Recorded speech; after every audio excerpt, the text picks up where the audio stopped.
They showed up in fake uniforms, with flashing red lights on their SUV and handcuffs swinging from their belts.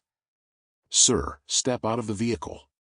You're in violation of HOA Code 14.7.3. That's what they told me. I stared at the guy pretending to be a cop. He had no idea he was talking to an undercover FBI agent. And this little game of theirs? It was about to blow up in their smug little faces. 3 weeks earlier, I had just moved into a quiet, gated suburban community called Foxridge Estates, a place that marketed itself as a peaceful haven with strict HOA rules to keep the standards high. I didn't care much for the marketing. My reason for moving here was simple. I was working on a high-profile case, and I needed a low-profile life. That, and I'd just gone through a brutal divorce and needed peace. The house was perfect. A 2-story, Spanish-style villa with a small backyard and just enough space to disappear. I paid cash for it. No mortgage. No drama. Or so I thought. From day one, something felt off.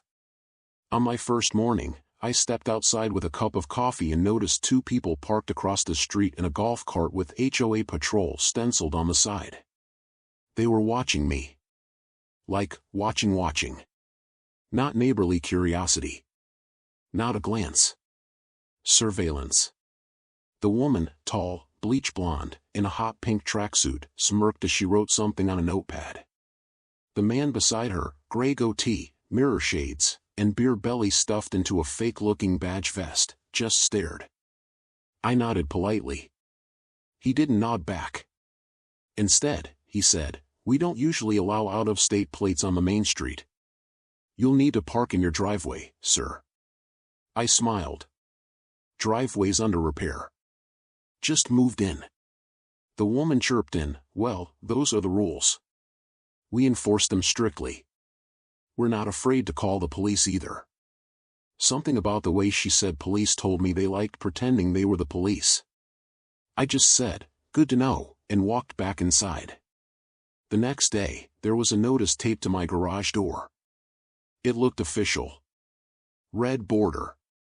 HOA letterhead. Bold font. It read, "Notice of violation. You are in direct violation of HOA Parking Rule 14.7.3. Failure to comply may result in fines, booting, or impound. Foxridge HOA Enforcement." I raised an eyebrow. First of all, the HOA bylaws I had read said nothing about impounding. And second, booting? This wasn't college campus security. I called the official HOA office to clarify. The woman on the phone, nice enough, said there was no such rule. No Rule 14.7.3. No booting allowed. And no official HOA patrol team. "Wait," I asked. "So who are the people in the golf cart driving around with badges?" Her voice dropped. "Oh. That's probably Lori and Doug. Do they work for the HOA?" "No. But they sort of volunteer. They're always pushing the boundaries. You're not the first to ask." Fast forward 5 days. I came home to find a bright yellow wool clamp on my car. I nearly laughed. Not because it was funny, but because the audacity was off the charts. There was a business card tucked under my wiper. Foxridge Compliance Team. Keeping the community safe. Doug, Lead Compliance Officer. Lori, Community Watch Commander. Please pay fine within 24 hours to avoid impound. They listed a Venmo username. Venmo. I took a deep breath, took some photos, and used a mini crowbar to unlock my own car. One of the perks of working undercover? You learn a few tricks. They clamped my car? I was about to clamp their entire scam. But I needed to be smart. I wasn't just going to confront them. I was going to document everything. Let them dig their own hole. Later that week, I saw Lori again, same tracksuit, same smugness. She knocked on my door with a clipboard in hand. "You left your trash can out an hour past pickup." "That's another violation," she said with a toothy grin. I smiled politely. Oh? Can I see the official notice? She tapped her clipboard. You'll receive it soon. But we wanted to warn you first. We like to give people a chance. How generous of you. Doug rolled up behind her in the golf cart, chewing a Slim Jim like he was auditioning for a low-budget action movie. I played along. Thanks, officer. Or, what do you go by? Commander? Doug winked. You can call me sir. I had to bite my cheek to stop from laughing. These two had absolutely no idea who I was. No idea that I wasn't some quiet divorcee hiding in suburbia. I was Special Agent M. Carson, FBI Cyber Crimes Division. And these two? They were about to become my side mission. What I didn't expect was how deep their scam ran. Because a week later, right when I was preparing a full report, they escalated. Hard. I had just returned from a short weekend trip. My security camera footage showed something odd, two people, Lori and Doug, entering my backyard. I froze the frame. Doug had what looked like a utility belt. Lori was carrying a file folder labeled enforcement. Were they trying to search my property? That was illegal. The next morning, I reported it to the local police station. But the officer seemed unimpressed. They've done this before, he said with a sigh. Technically, it's trespassing. But unless they damage something or steal, it's hard to press charges. I asked him, has anyone ever investigated their claims of being HOA enforcers? He chuckled. We all know they're full of it. But they're like raccoons. Annoying, but hard to catch in the act. Mind if I do a little catching of my own? The cop looked at me. You a lawyer? I pulled out my badge and ID. His eyes widened. Ah. Got it. So I set the trap. First, I parked my car halfway across the sidewalk, just enough to bait them. Then I installed 2 hidden cameras and fake solar lights on my lawn. And sure enough, within hours, they showed up. Only this time? They weren't in a golf cart. They pulled up in a black SUV with flashing red lights installed on the dash. Doug stepped out wearing a tactical vest that read Community Law Enforcement. Lori had a body cam clipped to her chest and what looked like a stun baton on her hip. They walked straight toward me. Doug raised his hand like a traffic cop.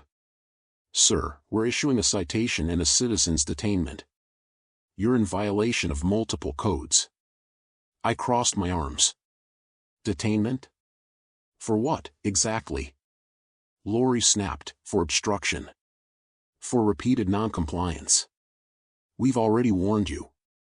Doug added, we've alerted HOA internal law enforcement. We'll be forced to make a citizen's arrest unless you comply. I blinked. A citizen's arrest, for parking wrong? Doug pulled out a pair of plastic cuffs. Sir, you can cooperate, or things can get messy. They really thought they had power. They thought I was just another guy with no idea of my rights. But I was done playing nice. I looked Doug dead in the eye. Then I pulled out my badge. FBI. Gold. Shiny.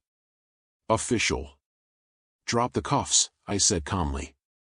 You're about 10 seconds from being federally charged for impersonating law enforcement.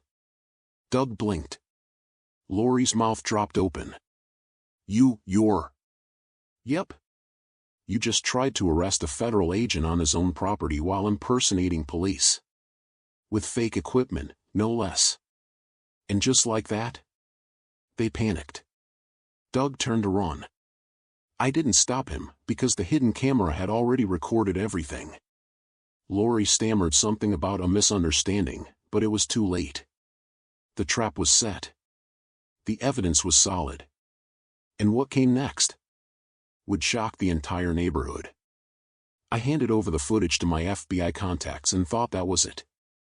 Thought Doug and Lori would disappear into whatever sad little hole they crawled out of. But I underestimated 2 things. 1, their narcissism. 2, the fact that they weren't working alone. This wasn't just a fake badge in a golf cart. This was a full-blown suburban con ring. And I had just kicked the hornet's nest. After Doug ran off like a cartoon villain in cargo shorts, and Lori stammered her way through a fake apology, I did what any responsible federal agent would do. I escalated it. The footage was uploaded to a secure cloud drive. I filed a report through our internal abuse of authority channels. I also sent the same footage to the actual HOA board, which, up to this point, had been largely absent in any enforcement. Their response? Silence. I didn't get so much as a "we'll look into it." Weird. But that was nothing compared to what came next. I woke up to over 50 flyers taped to my house, mailbox, garage, and even my trash bins. Each one had my face printed, screenshot pulled from my Ring cam footage. And beneath it, a message in Comic Sans: "Yes, seriously. Warning to neighbors. This man has threatened HOA officials. He is dangerous, manipulative, and unstable. Do not engage." Signed, Concerned Fox Ridge Citizens. I peeled one off and read it twice. Then laughed out loud. Unstable? Right. Because that's what federal background checks totally miss. Still, someone was scared. And scared people make mistakes. So I grabbed my phone and called Agent Leary, my longtime buddy in the Bureau's field operations. "Leary," I said. "I need a favor." Now, normally, the FBI doesn't waste time on fake HOA power trips. But this wasn't normal. Leary had already seen my footage. And he pointed out something I hadn't noticed. "Pause it at 219, he said. I did. Zoom in on Doug's belt. I squinted. "That's a key fob?" "Yeah. But look closer. That's not a garage remote. That's a police-grade radio scanner. Not something civilians get easily." Leary added, "We think they might be pulling intel. Listening to local dispatch. Maybe even interfering." That's when it clicked. This wasn't just about HOA citations. This was about control. Access. Surveillance. We set up a light investigation. No flashing lights, no raids. Just quiet information gathering. Meanwhile, I went full civilian mode. T-shirts. Jogging shorts. AirPods in. But my eyes were always open. And what I saw shocked me. Doug and Lori weren't just harassing me. They were building a neighborhood empire. I started to notice other neighbors wearing badges. Tiny metal clips with names and fake titles like HOA Auxiliary Scout, Code Compliance Cadet, Vice Chair of Safety. It was like some messed up cosplay convention. One guy even carried a clipboard with laminated citations. I followed him for 15 minutes. He slapped one on a neighbor's rose bush for being unauthorized vegetation. I later learned that Doug and Lori had created a citizen code team, unofficial, but weirdly effective. They convinced timid homeowners they had real authority delegated by the HOA. And most people? They bought it. Why? Because Doug and Lori exploited fear. If you resisted, they'd humiliate you in the group chat. Post your house in the Fox Ridge Watch Facebook group. Spread rumors that you were a danger. Some people even moved out because of them. And the official HOA? Still silent. That's when I knew something bigger was going on. Her name was Margie Ellsworth. 60-something, pearl necklaces, icy stare. I'd never seen her in person until I knocked on her door. She opened it with the poise of a queen. "Yes? Hi, I'm your new neighbor. I know who you are." "Oh. Great. Then I assume you've seen the footage?" "I've seen what I need to see," she said. "I suggest you let things lie, Mr. Carson. Actually, I suggest you do your job and explain why non-HOA employees are impersonating law enforcement." She didn't blink. Didn't flinch. Instead, she smiled. "You moved here recently, correct?" "Yes." "Then I suggest you learn how this community operates before causing more disruption." Then she closed the door. I walked away with goosebumps. This wasn't HOA apathy. This was a cover-up. Which meant two things. Margie was either scared of Doug and Lori, or she was profiting from them. I didn't know which it was yet, but I was going to find out. Later that week, I was pulling weeds in my front yard, camouflage, mostly, when an older man walked by with a tiny white dog. He gave me a slight nod. Then he leaned in and said under his breath, "They did the same thing to me 4 years ago. Booted my car. Threatened to arrest my wife for an untrimmed hedge." I stood. "You live here?" "Unit 14. Name's Charlie." He looked around. Then added, "They act like cops. But they're grifters. Always have been. Lori used to be a failed real estate agent. Doug's an ex-mall security guard who got fired for power tripping on teenagers." I raised an eyebrow. "You got proof?"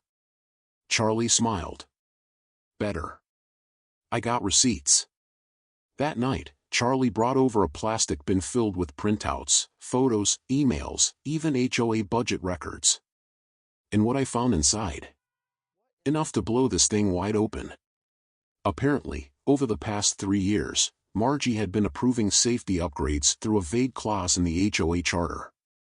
Tens of thousands of dollars went to security equipment, aka Doug's radio scanner; volunteer training sessions, aka Lori's yoga and wine retreats; community patrol stipends, aka untraceable cash payouts. And the best part? The HOA never voted on any of it. Because Margie claimed these expenses were classified to preserve security integrity. It was all legal-sounding nonsense. But it gave Doug and Lori real power. Backed by fake rules. Funded by real money. Protected by an HOA queen who ran things like a petty dictatorship. That's when I made my decision. The plan. I didn't want revenge. I wanted a takedown. A clean one. No swearing, no shouting, no confrontation. Just cold, clean justice. And the first step? Exposure. I started writing a report. Organized everything. Timeline. Audio. Photos. Statements from Charlie and 2 other brave neighbors. A full list of violations, including impersonation of law enforcement and misappropriation of community funds. I submitted the file to my bureau contact. But I also sent an anonymous tip to the county attorney's office. And then? I waited. But of course, they weren't done with me yet. Because 4 days later, Doug and Lori pulled their boldest stunt yet. They came to my door. Dressed in full tactical gear. This time with fake sheriff patches. One even had a chest cam recording. Doug shouted through the door. "You are under a neighborhood-level arrest. HOA Enforcement Authority has been activated." I blinked. Then opened the door. Lori raised a hand. "Do not resist. We are taking you in under Article 22 Alpha." I deadpanned, "Is that from Star Wars or your imagination?" Doug pulled out the cuffs again. And that's when I hit the panic button on my phone. Within seconds, 2 real deputies rolled up. You should have seen Doug's face when he realized his little act was caught on a real body cam. Deputy Martinez stepped out. "Sir, what's going on here?" I gestured to the clown show in front of me. These 2 just attempted to arrest me using fake authority and impersonated sheriff deputies. I've got prior footage, statements, and a federal badge if you'd like to see it. Doug stammered. Lori tried to smile her way out of it. But Deputy Martinez already had his hand on his cuffs. "Sir, ma'am, you're both coming with me." They protested. Screamed. Threatened lawsuits. But it was too late. The game was over. Or so I thought. Because the next morning, my house was egged. A rock smashed my front window. And painted on my garage was a message in red spray paint. "You messed with the wrong HOA." The morning after Doug and Lori were arrested, I thought it was over. I thought peace had returned to Fox Ridge Estates. I was wrong. Because within 24 hours, Doug was released without charges. And when he came back, he wasn't wearing a fake vest. He was wearing a real one. And backing him? A private security firm with real gear, real radios, and a real agenda. This wasn't about HOA anymore. This was war. Deputy Martinez did everything right. He detained both Doug and Lori on charges of trespassing, impersonating law enforcement, and attempting a citizen's arrest under fraudulent pretenses. I handed over every piece of evidence I had. Photos. Videos. The golf cart patrol footage. The fake citations. HOA fund misuse documents. Deputy Martinez said it was one of the weirdest HOA calls he'd ever dealt with. But even he seemed confident. This time, we've got them nailed. I was relieved. Charlie brought over celebratory donuts. Neighbors started waving at me instead of looking away. For the first time since I moved in, I felt like a normal civilian. But that feeling lasted less than a day. The next morning, I received a call from Deputy Martinez. I wanted you to hear it from me first, he said. Hear what? Doug and Lori were released. What? DA's office says the charges didn't stick. Claims insufficient grounds and no provable threat of harm. Apparently, their lawyer argued it was all a big misunderstanding. I stared at the phone. You're telling me dressing up like a sheriff and trying to arrest someone isn't a crime now? Martinez sighed. Look, off the record, someone high up made a call. That stopped me. High up, where? But he wouldn't say. That's when the paranoia started. Later that evening, a black Range Rover parked in front of my home. Not Doug's usual beat-up Explorer.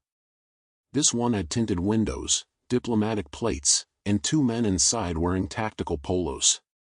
They didn't get out. Just sat. Watching.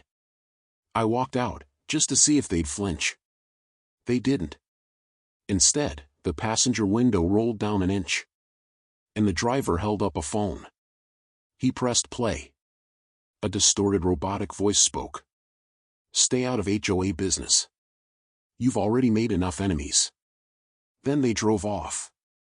No plate. No name. No clue who they were. But it didn't matter. Because that wasn't a warning.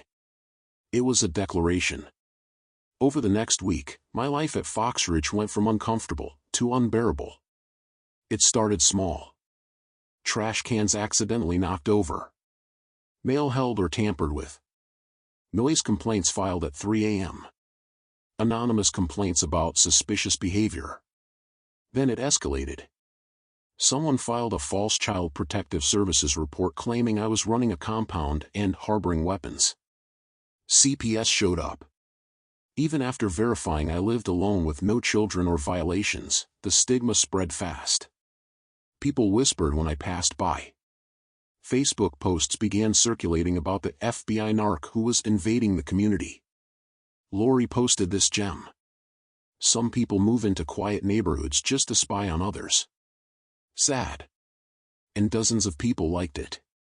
Then, Margie, the HOA president, made her move.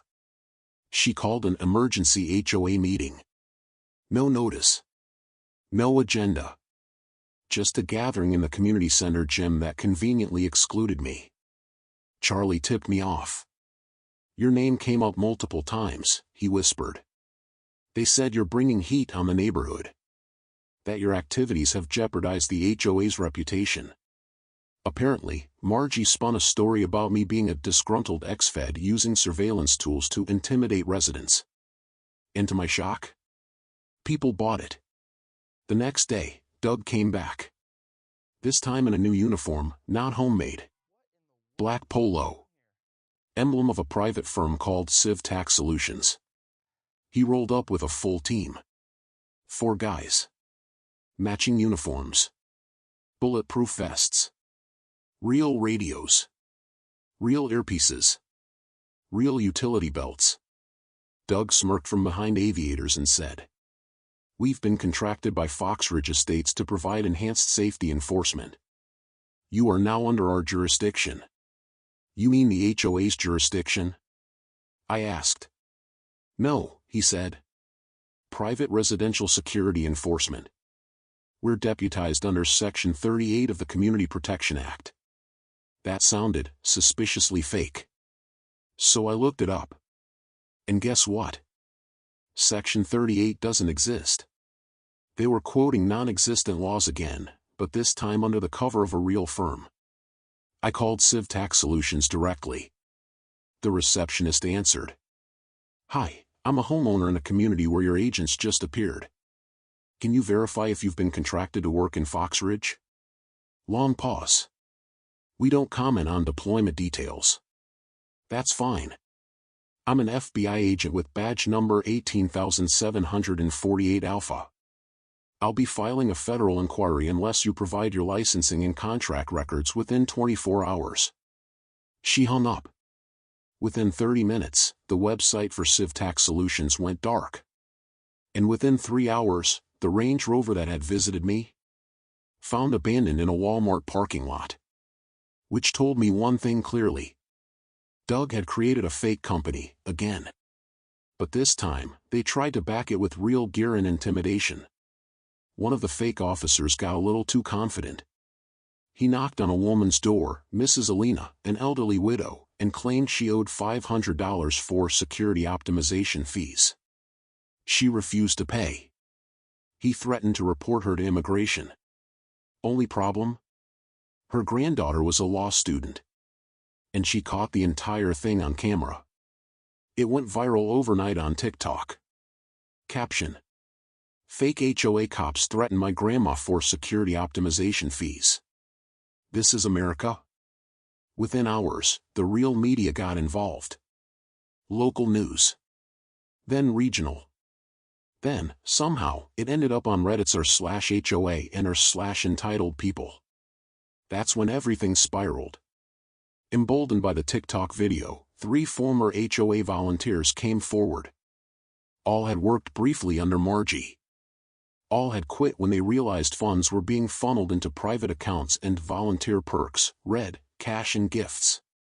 One even said Doug offered to pay him $200 per week to wear a vest and walk around with a clipboard to keep people in line.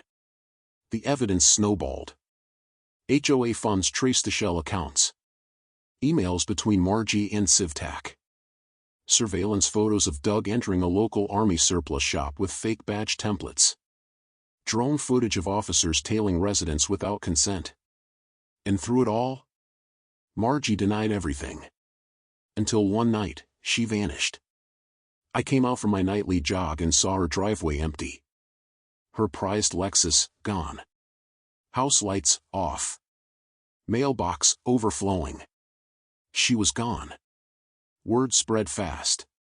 No goodbye. No resignation. Just vanished. Later, we found out she had emptied the HOA reserve account. Every last dollar. Roughly $147,000. Doug? Still in the neighborhood. Still wearing his uniform. Still acting like nothing happened. But now, the authorities were watching. 2 days later, I got the call from Leary. We're greenlit. Task force is moving in. Charges coming soon. Fraud? I asked. Multiple counts. Identity theft. Misuse of municipal codes. Impersonation. Conspiracy. And if we find any ties to private data snooping, this might go federal. I smirked. Need help serving the warrant? Hell no. But we want you there. Quiet observer. You earned this one.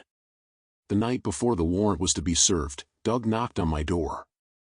Alone. No vest. No glasses. Just him. He looked broken. Carson, he said. Can I talk to you? I didn't respond. He held up a USB stick. Take it. Please. Before they do. What's on it? Proof. Of something worse.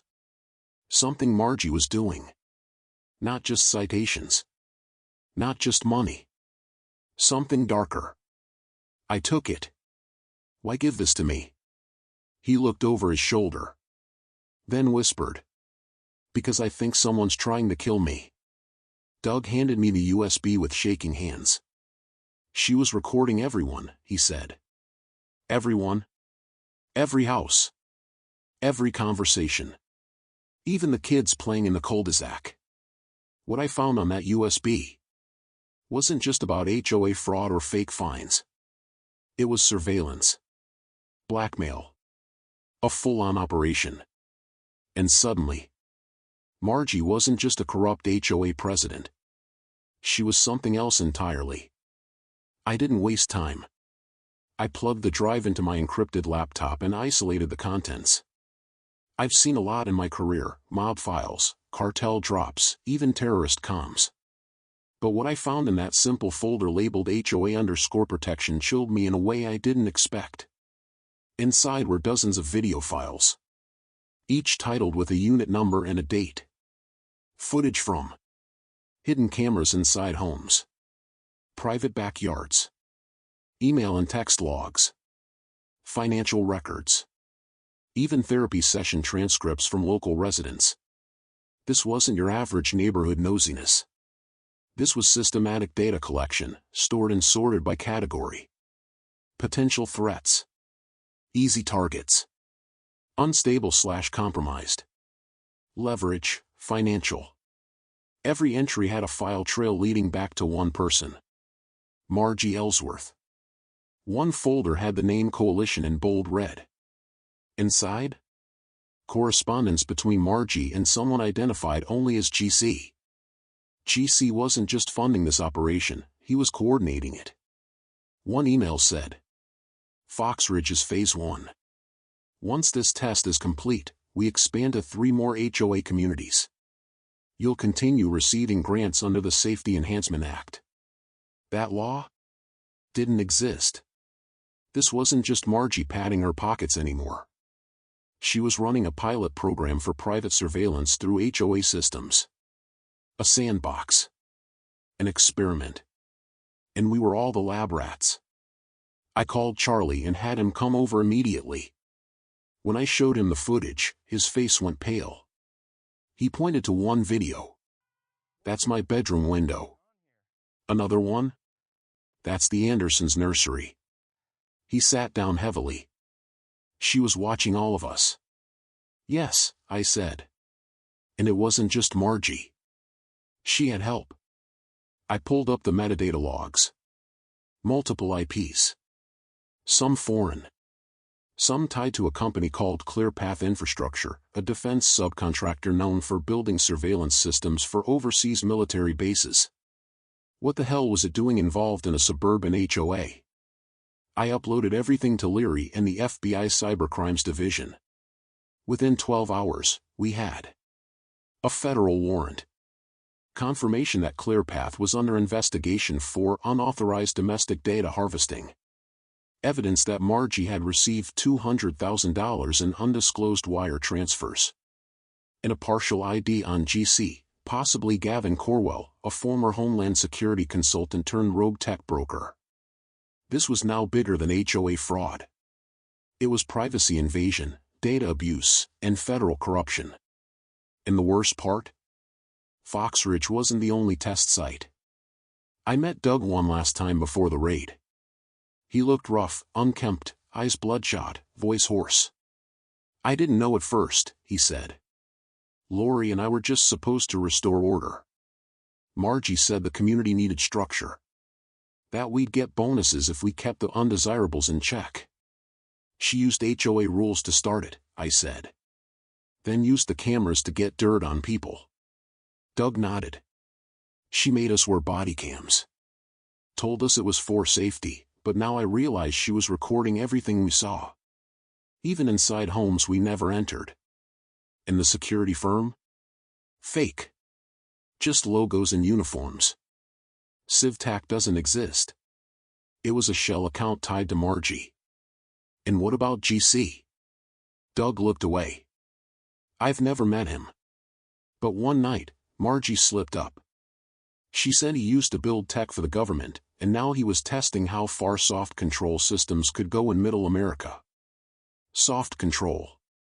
A term we use in the FBI to describe manipulation of communities through fear and structure, without using official force.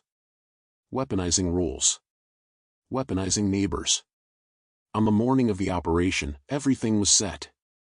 3 unmarked FBI SUVs rolled into Foxridge. 2 cyberforensics vans parked outside Margie's former home. Leary was on site. I was observing from my porch with a secure line to HQ. But something went wrong. Margie's house was empty. Not just empty, scrubbed clean. Walls bare. Drives gone. Every device wiped. Like she had time to prepare. Someone tipped her off, Leary said. There's no way she did this in less than a night. And that's when it hit me. There's a mole. The mole reveals himself. I pulled up my encrypted surveillance logs, the ones I had kept separately, never connected to any shared network. And I saw it. Deputy Harper. He'd been on site when Doug and Lori were first arrested. Smiled a little too much. Asked for copies of everything I had. He wasn't just curious. He was leaking. And according to his financials, which I had access to via bureau clearance, he had received 2 untraceable deposits from a Cayman Islands account linked to ClearPath. I sent the data to Leary. By noon, Harper was in cuffs. But the damage was done. Margie was gone. The truth hit Foxridge like a nuclear bomb. News vans flooded the gates. Reporters swarmed mailboxes. Neighbors cried. Some people put up for sale signs overnight. Lori tried to disappear, but was detained at the airport trying to fly out under her sister's name. Doug? He turned state witness. Gave a full affidavit, helped identify several former Margie associates in other neighborhoods. The fake private security guys? 2 were arrested, 1 fled the state. 1 turned out to be a former ClearPath contractor working off the books. And the HOA board? Dissolved. The FBI's official statement. A week later, the FBI released a brief statement to the press. A coordinated effort to illegally surveil and intimidate citizens through abuse of local HOA structures has been disrupted. Investigations are ongoing. They didn't mention names. But Foxridge knew. A new normal. The community elected a temporary resident committee. Charlie was made interim chair. They banned any private security patrols. Rewrote the bylaws. Instituted external audits for all HOA finances. People who never spoke to each other started knocking on doors, sharing meals, trading stories. In an odd way. The neighborhood healed. But me? I wasn't done yet. Because that USB? That wasn't the only copy. Margie's operation was just a small branch of a growing tree. 3 other HOAs were named in the files. Oak Haven in Colorado. Maple Glen in Nevada. Palm Ridge in Florida. And each of them had a similar structure. A fake safety initiative.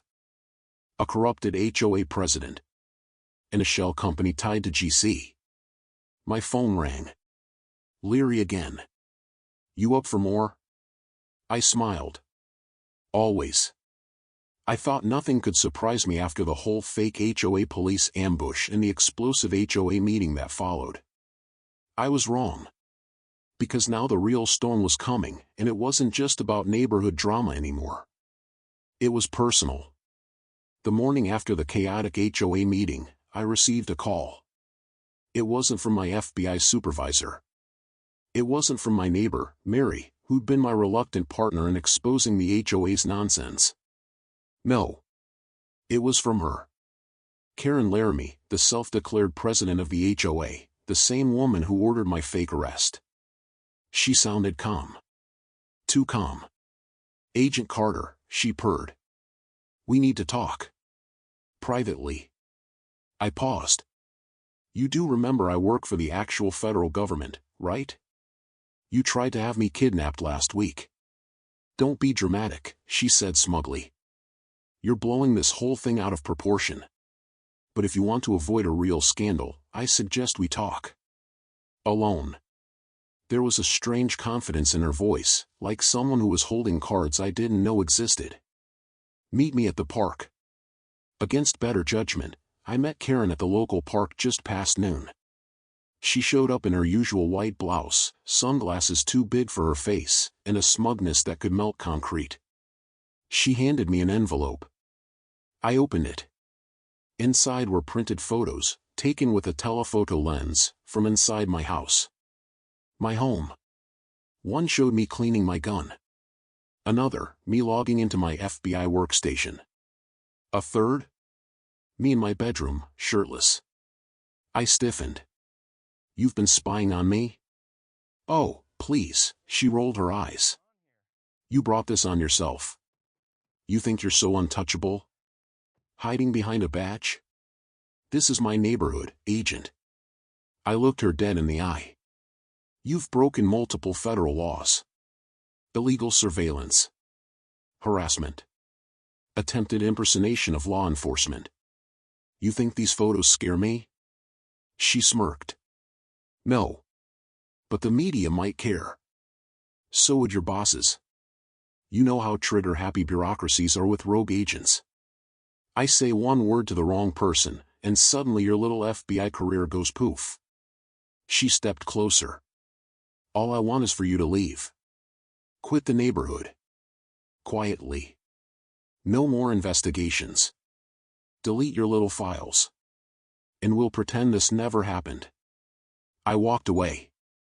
But only to reload. I didn't respond. I just turned and walked away, envelope in hand. My face gave nothing away. But inside? I was raging. I was being blackmailed by a suburban dictator with a superiority complex and a camera with a zoom lens. And this wasn't just HOA madness anymore. This was criminal conspiracy. I got in my car, drove home, locked the door, and did what any good agent would do. I started gathering evidence. The real plan begins. First step, I set up hidden surveillance cameras all around my property. Karen's people had clearly been snooping around my home, probably through Mary's bushes or those HOA drones we'd once laughed off. Second step, I scanned my house for bugs. I found two. One behind a picture frame in my hallway. Another under my desk. I couldn't prove Karen planted them, yet. But the wiring matched some cheap spy gear sold online. I logged every detail. Third step, I reached out to Mary. She'd been distant since the HOA meeting, but when I told her about the blackmail photos, her jaw dropped. She's insane, Mary whispered. She's got a few of those spine-up men who follow her around like lapdogs. They're retired cops, or at least they say they are. I wouldn't be surprised if they're helping her do all this. Bingo. Time to bait the trap. The surveillance sting. I let Karen think I was scared. I skipped a few HOA meetings. I left my blinds open with my laptop screen showing some sensitive-looking files. I let her see me pacing on the phone, pretending to argue with someone. I was setting her up, and she took the bait like a hungry shark. That night, one of her security guys, a gray-haired ex-military wannabe named Mitch, snuck into my backyard around 2 a.m. But this time, he wasn't alone. He brought a USB device and tried to plug it into the back of my outdoor security system, probably trying to override it or plant something new. Too bad for him. I had set up a motion-triggered camera facing exactly that area. Gotcha. I called the police, not the local precinct Karen loved to bully, but a direct line to a federal liaison who owed me a favor. Within 20 minutes, 2 unmarked black SUVs rolled up. Mitch froze like a deer in headlights. And just like that, he was in cuffs. Karen's house of cards crumbles. The next morning, my phone blew up. Mary sent me a video from her Ring camera. Karen was screaming at officers on her lawn. Red-faced. Hair wild. Screeching about deep state setups and illegal entrapments. The feds had used Mitch's arrest to issue a search warrant for Karen's house. And what they found? A laptop full of surveillance files on over 15 different neighbors. An illegal signal jammer device.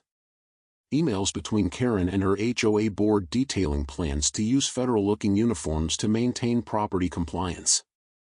Oh, and those photos of me? They were taken by a neighborhood teenager Karen had paid to sneak into my backyard and act like a junior investigator. Yes, she literally paid a kid to spy on a federal agent. The board melts down. Within 48 hours, 3 board members resigned. The HOA lawyer released a panicked public statement saying the board was unaware of Karen's actions and promised full cooperation with authorities. Mary? She became an overnight local hero.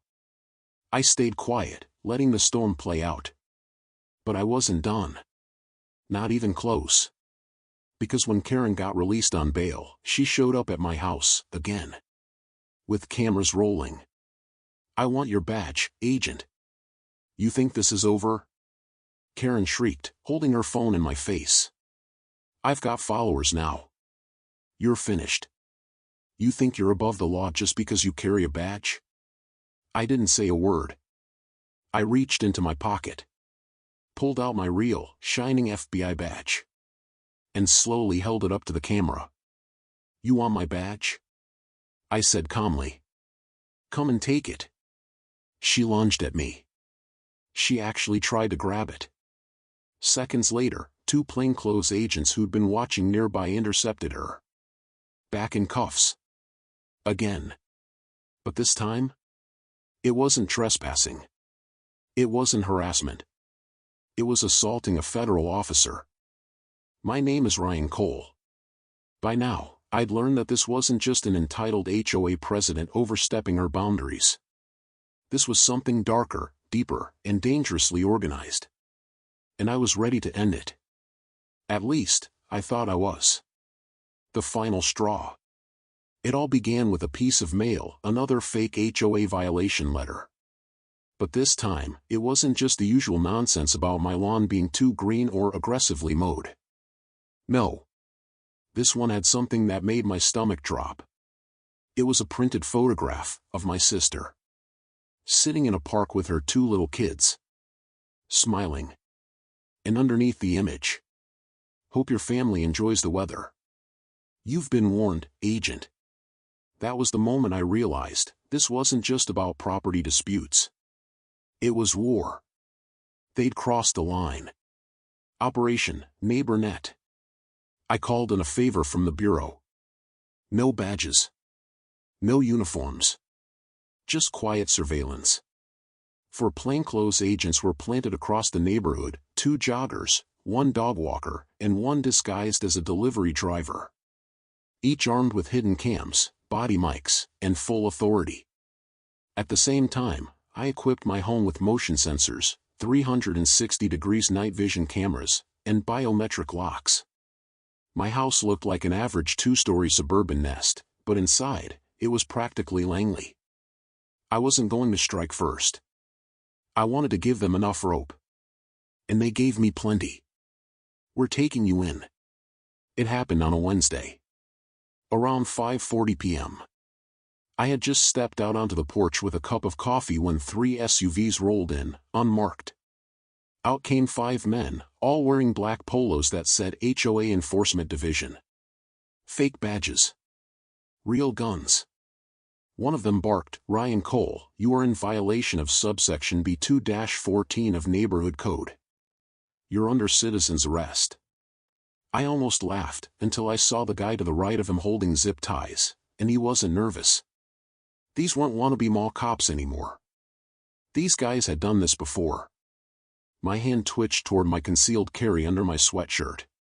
But before I could make a move, one of them stepped forward. "You think the FBI will save you? You are the problem. This neighborhood doesn't need the government. We are the government now." That's when I knew we were dealing with a full-blown domestic extremist group disguised as a homeowners association. And they weren't bluffing. The standoff. I stalled. "You really think this is gonna end well for you? This place is under surveillance. Right now, as we speak, you're being watched by multiple agencies. The lead guy grinned. "Oh, we know. Your cameras went offline 10 minutes ago. Someone cut the power to the transformer behind your fence." I froze. They'd outmaneuvered me. Then, my phone buzzed. It was a coded text from Agent Marla, the dog walker operative. Warning: red alert. Cut power. Hostile vehicles at back entrance. Drone down. I was surrounded. I played cool. "Let me get my jacket. You're not dragging me in wearing slippers." The lead thug sneered. "Make it quick." I stepped inside. And that's when I hit the panic switch under the hallway table.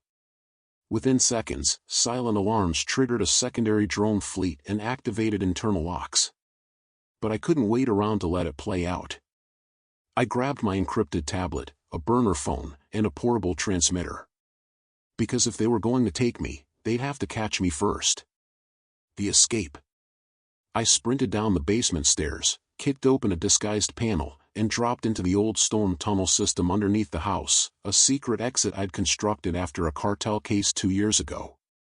10 minutes later, I surfaced 3 blocks away, behind a retired couple's rose garden. My phone lit up again. "Agent Kyle, they're inside your house. Ransacking. Found your badge. They're pissed." Me, let them stay pissed. Send in the Hawks. Activate Phase 2. It was time to turn the game around. Phase 2, Counterstrike. We couldn't take them all at once. Not without civilian casualties. So I started peeling them off.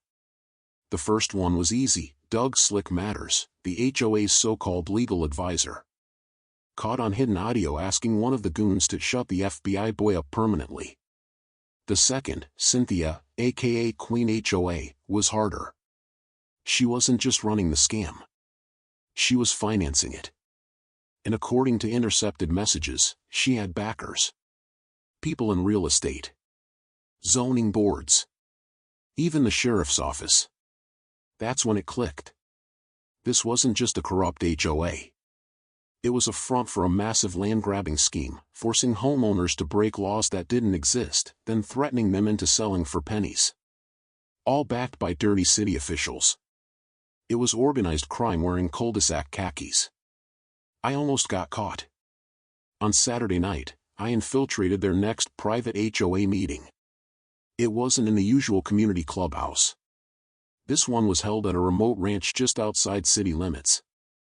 I wore a disguise, baseball cap, beard glue, tinted contacts. They were running drills. Actual drills. Simulated arrests. Tactical room entries. Discussions on neighbor compliance.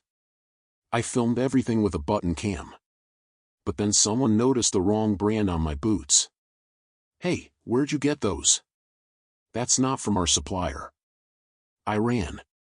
Jumped a fence. Got chased by an ATV. Barely escaped through a nearby irrigation ditch. The video was muddy. But it was enough. What came next? I sent the footage up the chain. The response? "Don't do anything else. We're preparing warrants. Stay put." But how could I? They'd threatened my family. They were recruiting new members. And worst of all, they were planning something for next week's neighborhood unity parade. A false flag op in a crowd full of kids? No. I couldn't just sit on my hands. If the FBI wasn't going to move fast enough, then I'd do it myself. It was time to stop playing defense. No more hiding, no more letting these fake HOA clowns pretend they had any power over me. They wanted a war. They got it. But this time, the rules were mine. I spent that night in full recon mode. After months of keeping tabs and collecting their nonsense notices, threats, and staged arrests, I had what I needed. These people weren't just entitled, they were running a racket. And they'd messed with the wrong homeowner. You see, what they didn't know was that I wasn't just some unlucky guy who happened to be an FBI agent. I was trained for counter-surveillance, cybercrime, and infiltration. And I had quietly begun to turn their entire operation inside out. I started with Linda, remember her? Linda DeLacy, the self-proclaimed head of HOA enforcement, who couldn't spell jurisdiction if it was tattooed on her forehead. She had no legal authority. No credentials. No real HOA charter. Just a group of angry neighbors and a fake badge she ordered online. But Linda also had secrets. Turns out, Linda used HOA fines to fund a shady business on the side, private security gigs she billed under a shell company. Illegal, unlicensed, and completely off the books. My digital forensics team found everything. She even falsified permits, ran background checks on homeowners without consent, and had a hidden camera set up monitoring half the block. And her second-in-command, Greg the Cop Wallace? Yeah, he wasn't a cop. Never was.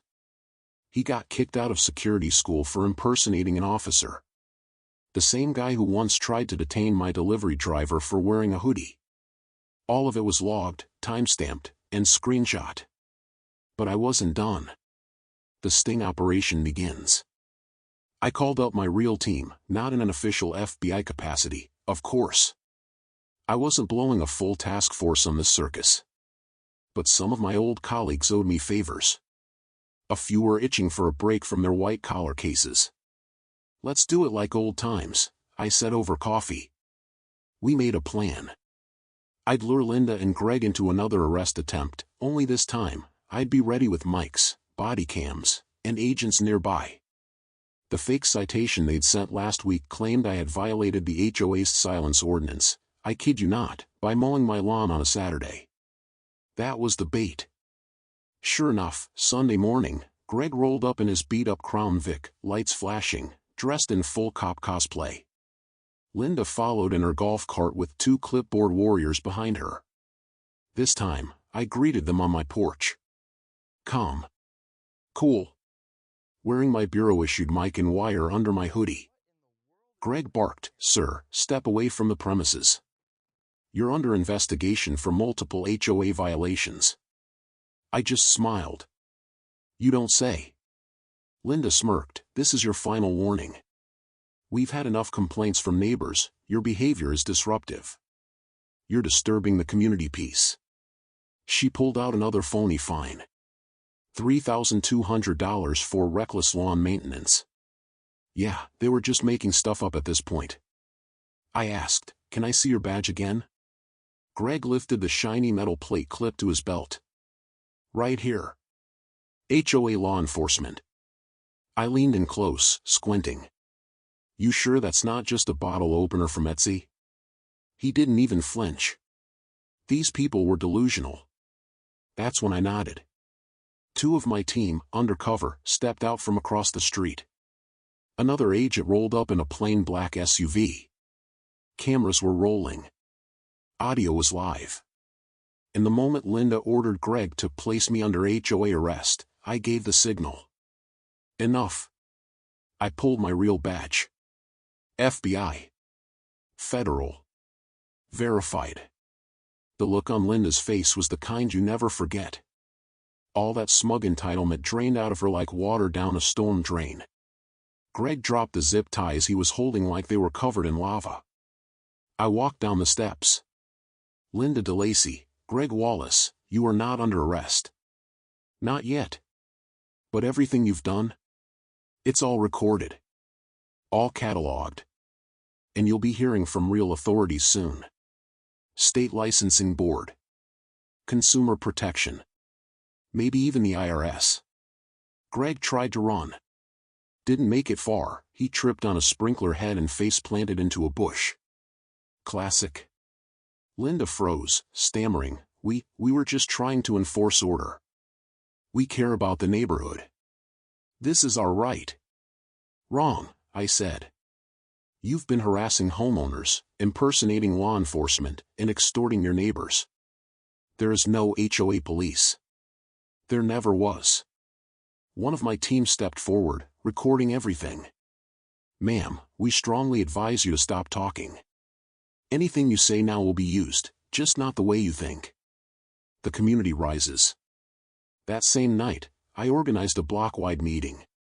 This time, the real homeowners came out. Old man Rodriguez, the one who'd been threatened with eviction for having a vintage mailbox. Ms. Ng, who'd been fined $1,000 for her excessive flower pots. The single mom down the road who got harassed for letting her kids draw chalk art on the sidewalk. We shared everything. The fake fines. The recordings. The photos. The truth. It was like a dam broke. Dozens of neighbors had suffered in silence, scared of retaliation.